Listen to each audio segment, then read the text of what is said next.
Bismillahirrahmanirrahim. Assalamualaikum warahmatullahi wabarakatuh. Alhamdulillah rabbil alamin wal aqibatu lil muttaqin wa la udwana illa 'alal zalimin. Asyhadu an la ilaha illallah wahdahu la syarika lah al-malik wal haqqul mubin. Wa asyhadu anna Muhammadan abduhu wa rasuluhu al-mab'uts rahmatan lil alamin. Allahumma salli ala Muhammad wa ala alihi wa ashabihi wa man tabi'ahum bi ihsani ila yaumiddin. Amma ba'd. Hadirin hadirat Bapak Ibu sedang jemaah yang berbahagia. Bersyukur kita kepada Allah Subhanahu wa taala dalam limpahan rahmat karunia-Nya. Pada kesempatan yang berbahagia ini alhamdulillah Allah masih anugerahkan kita umur yang panjang, badan yang sehat. Diberikan kesempatan dan kekuatan untuk kembali hadir datang ke masjid yang kita cintai ini dalam rangka melaksanakan salat fardu, dan mudah-mudahan tentunya seluruh amal ibadah yang kita lakukan diterima oleh Allah Subhanahu wa taala. Salawat berkuraikan salam tercurahkan pada baginda alam Nabi Muhammad sallallahu alaihi wasallam. Allahumma salli ala Muhammad. Mudah-mudahan tentunya dengan senantiasa bersalawat kepada beliau kita termasuk di antara bagian orang-orang yang mendapatkan manfaatnya. Bapak Ibu sedang jemaah yang berbahagia, salah satu di antara sifat manusia yang tercela adalah orang yang selalu mencela baik di belakang atau di depan. Maka di dalam Al-Quran dalam surah Al-Humazah ayat yang pertama sampai ketiga itu Allah berfirman, wailul likulli humazatin lumazah allazi jama'a malan wa 'addada yahsabu annama lahu akhlada. Di dalam ayat pertama dikatakan celaka orang yang mengumpat lagi mencela. Kalau kita tengok tafsir yang disampaikan oleh Ibnu Abbas mengatakan baik humazah dan lumazah itu sama-sama tercela, tetapi mereka membandingkan yang humazah itu adalah orang bermuka dua. Kalau di depan kita dia memuji, tapi di belakang kita dihinanya. Tetapi kalau lumazah itu terbalik, dimanapun dia berada maka dia senantiasa mencela. Kemudian di ayat yang kedua itu dikatakan allazi jama'a malan wa 'addada, dan ada hubungannya dengan nikmat harta. Mereka senantiasa kalau sedikit tidak puas, kalau banyak dia akan merasa bangga. Kemudian mereka suka menghitung-hitung, dikumpulkan harta itu seakan-akan tidak akan membuat mereka apa-apa. Tapi apa yang dikatakan? Yahsabu annama lahu akhlada.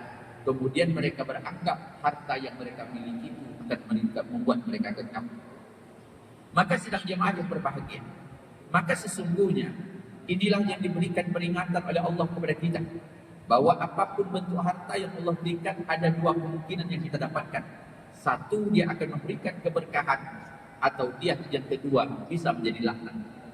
Maka agar harta itu menjadi berkah, maka salah satu di antara solusi Allah menyuruh kita untuk mengeluarkan zakat. Maka di dalam ayat Al-Quran itu dikatakan khudz min amwalihim shadaqatan tutahhiruhum wa tuzakkihim biha wa sallu alaihim. Ambillah sebagian dari harta mereka untuk dijadikan sedekah.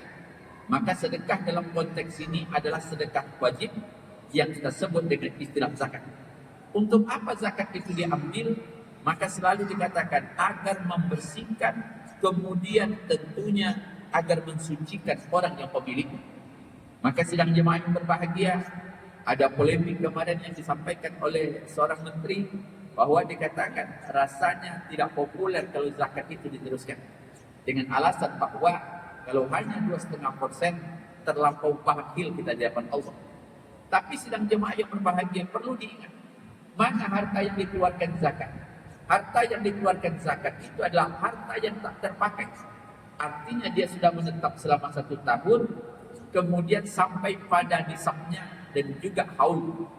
Kalau sudah tahun setara dengan 85 gram emas, kemudian sudah 1 tahun jumlahnya sampai, maka kalau hari ini kemungkinan emas, ini kan ada penggalian juga. Kalau seandainya emas itu hari ini 3 juta per gram, maka lebih kurang 250 juta, maka kita sudah wajib mengeluarkan lebih kurang 6 juta 250. Dan itu kalau sampai, maka kalau ditanyakan mengapa ada asumsi untuk zakat, maka kalau orang hartanya banyak, tapi maaf tidak tersimpan, tapi terus dikembangkan, tentunya untuk beli ini dan itu, maka itu nanti pada akhirnya belum tentu dia mengeluarkan zakat. Maka sidang jemaah yang berbahagia, artinya ada yang menafsirkan Zakat itu memotivasi orang untuk menjadikan hartanya produktif. Maka jangan berasumsi kalau ada orang mengatakan kok zakatnya sedikit. Iya, kalau yang sedikit itu mampu kita untuk memberikan, maka akan tumbuh menjadi sumber dana yang banyak. Kemudian kalau ditanyakan harta ini Pak Ustaz, untuk dia agar berkah di bulan Ramadan, kemana yang harus kita lakukan? Pertama, perlu kami ingatkan, ada kewajiban-kewajiban yang perlu ditunaikan. Tadi ada zakat mal atau zakat harta. Yang kedua ada fidyah. Fidyah itu dari kalimat qadha, yang artinya tebusan. Jadi kalau ada orang yang mungkin tidak bisa berpuasa, bisa disebabkan dia sudah syaikhun kabirah atau tua yang sangat lemah. Yang kedua, perempuan yang hamil atau melahirkan takut anaknya cedera atau ada sakit permanen, maka mereka boleh membayar fidyah. Dan ini sejalan dengan ayat Al-Quran dalam surah Al-Baqarah ayat 184 itu, wa 'alal ladzina yutiquna fidyatun ta'amul miskin. Dan wajib bagi orang-orang yang berat untuk menjalankannya, mereka memberikan makan kepada fakir miskin. Nah, sidang jemaah yang berbahagia, berapa ukuran fidyah? Para ulama mengatakan 1 mud.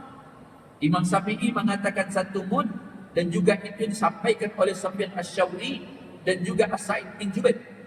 Berapa ukuran 1 mud? Kalau dibawa sekarang maka ukuran 1 mud itu lebih kurang 0,6 gram atau 6 onlah. Jadi kalau berapa kali kita tinggal puasa, maka dibayar saja.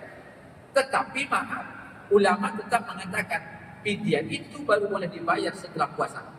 Jadi kalau hari ini tak puasa, maka nanti maghrib paling cepat boleh dibayar. Tapi belum dia puasa, kemudian dah dibayar fidyahnya, bukan hanya sekedar tidak sah, nampaknya niatnya mulai salah nampak. Yang kedua, boleh diakhirkan atau boleh mungkin orang membayar fidyah itu dengan memberikan makan. Artinya barang yang siap saji. Mereka membelikan makan untuk 1 kali, maka dia akan berikan kepada fakir miskin sebanyak apa puasa yang dia tinggalkan.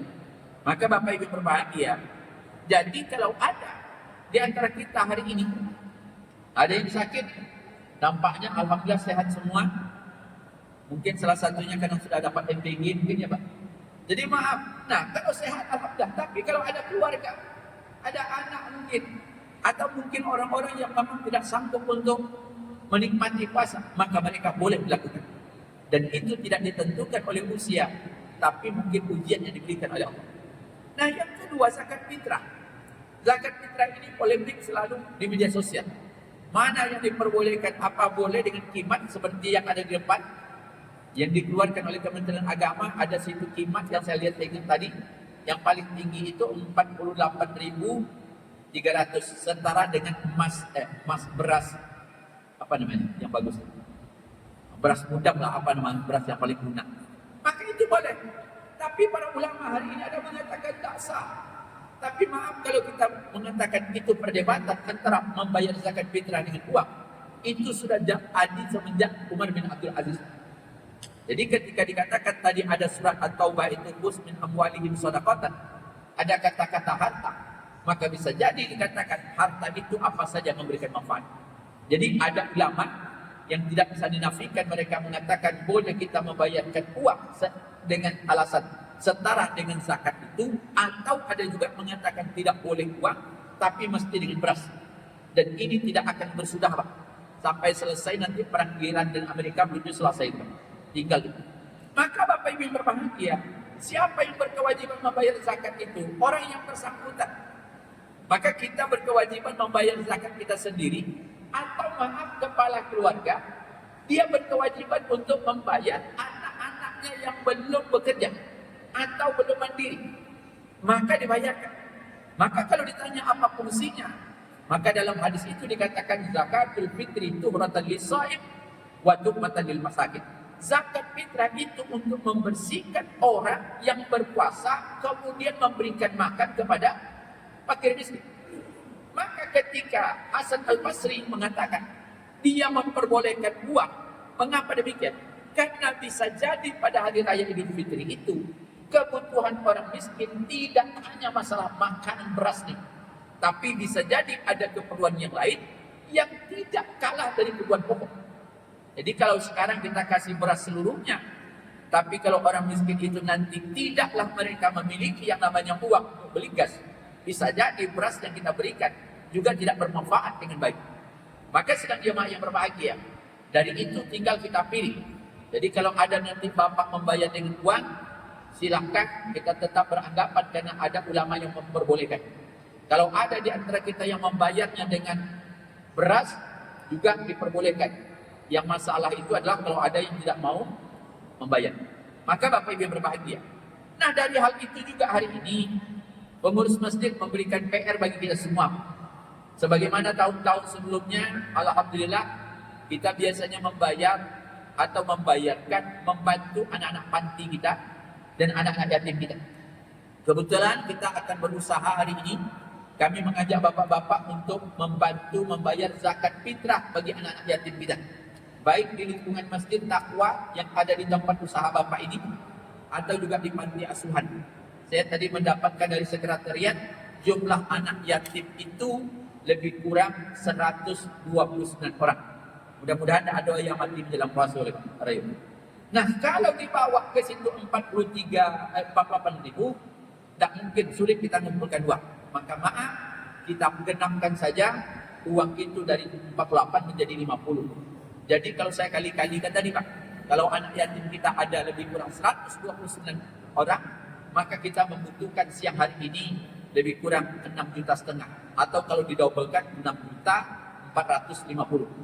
Saya berharap bapak-bapak mau membantu. Jadi kalau satu orang 50, saya tengok jumlah kita banyak Pak, ada 200 orang. Jadi kalau 200 kita 30 ribu saja satu orang, kita insya Allah bisa lunasi. Jadi silakan bapak-bapak tengok dompetnya. Ada yang ahli, mohon tegak. Bapak-bapak boleh. Yang 50 boleh, yang 1 juta pun boleh Pak. Jadi bapak-bapak ini kita minta khusus di ahli ini untuk anak yatim kita Pak. Kita butuh 6,5 juta, tolong Adinda yang ke kanan ini. Silakan bapak-bapak yang punya duit untuk anak yatim. Alhamdulillah. Silakan 50 boleh Pak. Jadi target kita 51 orang, 20 ribu boleh, 10 ribu boleh. Mudah-mudahan dapat siang hari ini.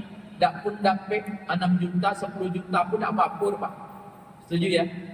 Jadi anak-anak yatim ini kita akan carikan jatahnya 50 ribu satu fitrah. Jadi karena dia 129 orang. Ibu-ibu, ibu-ibu tak, carikan tempat itu. Ibu-ibu itu melambai-lambai. Mungkin biasanya piti ibu kau banyak pada apa-apa. Kalau apa-apa dapat piti aja ke ibu, sudah minta banyak balik ke ibu. Ikut masalah. Antara kita sama ibu. Alhamdulillah, mudah-mudahan berkah. Maaf, memberikan kebaikan pada anak yatim itu luar biasa. Sampai ketika Nabi mengatakan, ana wa kafirul yatim fil jannah hakadha. Saya, kata Nabi, dengan orang yang memberikan perhatian anak yatim dekatnya seperti itu. Jadi maaf kalau bapak tidak pernah bertemu dengan Nabi. Bahkan maaf, kita membaca salawat saja sebuah kerinduan yang luar biasa. Apalagi nanti orang yang dirindukan itu bersuah di surga. Satu di antara metode bagaimana kita bersuah dengan Nabi adalah kita membantu anak-anak yatim, karena itu yang dijanjikan Nabi. Maka terus mudah-mudahan hari ini, kalau bapak tidak bawa duit hari ini, kita punya Pak Imam, kita punya rekening ya. Kita punya rekening, nanti bisa di TF saja. Atau mungkin bapak, saya ngantarkan beras 1 ton Pak Ustaz, tak jual apa Pak. Asal lihat masalah aja Pak, antar lagi itu. Maka bapak-bapak ini akan kita bayarkan, dan uang beras itu ataupun zakat itu juga akan dibagikan kepada orang-orang miskin yang lain.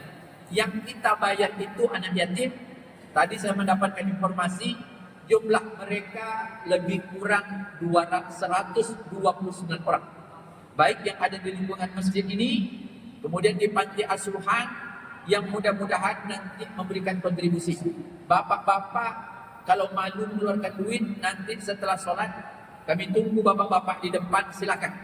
Insya Allah mudah-mudahan berapa dapat, kalau tidak terdapat, belum sempurna hari ini, insya Allah besok kita juga akan terima sampai bisa kita kumpulkan lebih kurang insya Allah 6,5 juta.